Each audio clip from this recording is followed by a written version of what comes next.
Hi there, gorgeous, and a very happy Frugal Friday to you. If you are new, welcome. I make videos like this every Friday reviewing drugstore makeup, so please subscribe so you don't miss out on any videos coming up in the future.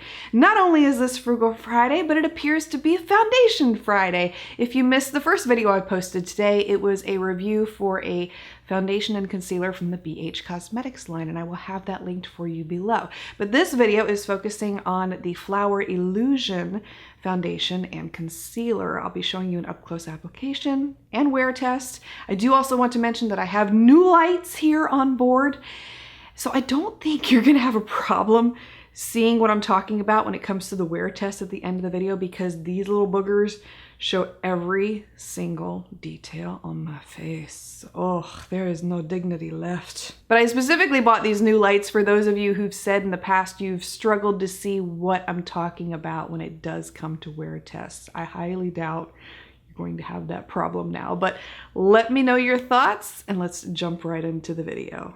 We're gonna start with the foundation. Now this says it gives you all day wear and it has an SPF in it of 18.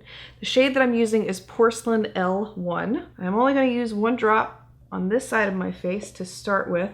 This is supposed to give you a very lightweight finish, and it says it provides a nude skin feel, which is always a desirable quality in a foundation.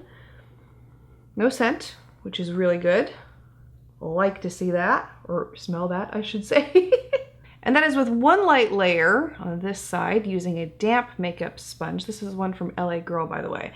It does provide a skin-like finish. You can still see my freckles underneath the foundation there. I don't feel like it blended in as well as it could have when I was done blending it in, like especially right here. If you look closely, you can see what I mean. I'm going to use a brush on this side with the foundation to see if that does make a difference or not. Same thing, just one drop of the foundation, and the brush I'm using here is one I haven't used in a while. This is the Sigma 3D HD Kabuki. Used to be a favorite of mine a long time ago, but I don't really use my brushes that much anymore. I gravitate more to sponges. I mean, if you saw my sponge drawer, I'll just show you what my sponge drawer looks like here real quick. Yeah, I got a problem. You see my problem? I just find a sponge and I really like it, and then I find another one at a discount and I like that one too, and I collect them. I'm never out of sponges, I can tell you that much. Well, this is doing a little bit of a better job, I feel like, compared to the sponge at blending the foundation in, and although it's just, I spoke too soon. I always do that. I always speak too soon. I'm gonna zoom you in here a little closer so you can see what I'm talking about. If you focus right on the cheek area especially, you'll see it's not blended. It's merely sitting there. The way that I've used this brush for this application is I have swiped it, I have patted it, I've done all kinds of things, and it's still, it's just not blending in the way that I usually like to see a foundation blend in. And if you haven't already, bump up your HD. See what I'm looking at here. You can see it if you're watching this in 1080, hopefully. It's just, it's not flattering on the skin. And the same thing over here. It looks a little better with a makeup sponge application, but it looks a little worse with a brush.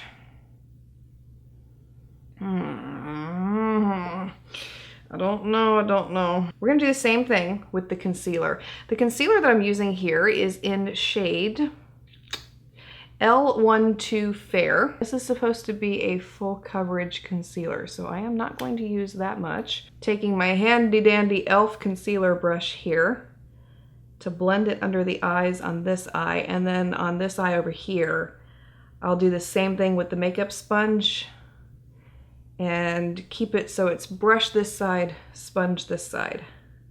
Blending in pretty well. I waited to say that, because it does look like it's blending in nicely. This brush though really does make all the difference in the world. It's still one of my favorite brushes. It's got that same dilemma as the foundation though. It's sitting there and it's not as obvious as the foundation. Like it blended in much better, but I still feel like I can see it underneath my eye. It's not a true nude skin like they advertised this to be. Now the concealer was much more full coverage than I had expected it to be on the first eye, so I am only going to apply a tiny amount. I mean tiny, because believe me when I say that's plenty. Look at that. That's plenty of product for underneath the eyes. You can spread it around to your heart's content. Blend it in a little better on this eye with the sponge, but it's still not my most favorite after application. The final results with this stuff makes my face look cakey. I mean, do you see what I'm talking about? This does not give me a nude skin appearance like they promised that it would. We're going to continue with the wear test though. I'm going to set my face with the Coty Airspun translucent powder, cross my fingers and hope for the best. See, this is another perfect example of what I mean. Usually when I apply a powder, it helps to correct some of the imperfections that may exist with a foundation and a concealer. With the concealer, it did help to minimize some of them, not all of them. On this eye, it's still a little apparent to me, but the face just looks more cakey to me after applying powder, especially if you look right there on the cheek area, like I had pointed out before. It'll be interesting to see how this wears. So I wore the foundation and the concealer for a straight 8 hours, and it felt pretty good on my face. I'll be honest with you. I hadn't looked in the mirror all day, just busy going about my activities, etc. But when I got into the studio that night to record the check-in, oh my gracious, I was so disgusted by what I saw. And I know you can see this. Look at the nose area especially. The foundation was everywhere. It was splotchy. It looked cakey, and from application to the very end of the day, I just did not like this foundation all the way around. It did not wear well, didn't even apply well. Very disappointing for Flower Cosmetics, because I have foundations from this line in the past that I really love. And for them to be marketing this as a nude skin foundation, yeah, no. And then the concealer, that one didn't wear so well either. And if you look real closely under my eyes here, you can see what I'm talking about. A lot of creasing, a lot of settling into fine lines. Another one that I was pretty disappointed by. So when it comes to whether or not I would recommend either of these products to you, no.